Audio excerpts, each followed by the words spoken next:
Hi, I'm Randy Vance. Thanks for joining me on my dock.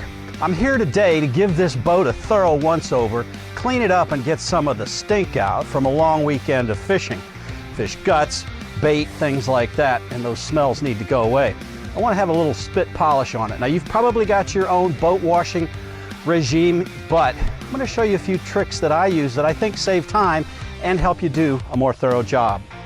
Start out with washing the boat down just with fresh water and a high pressure nozzle. I like this little brass nozzle because it gives me a really strong spray. Hose everything to the back of the boat, hose out the channels under the hatches, then step back and get ready for the next step.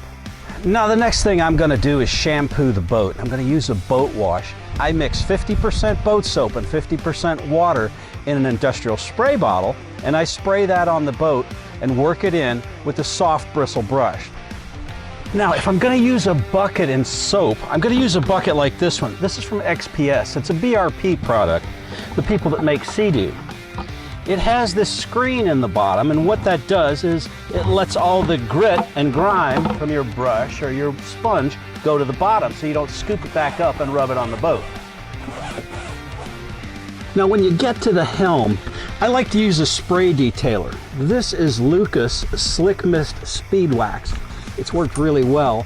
I do everything on the helm, including the electronics with it. The next thing is to scrub the deck with a good cleaner. I tend to be a brand agnostic, except for this product here, Starbrite's deck cleaner with PTEF. Now, if you're in California, don't get this stuff.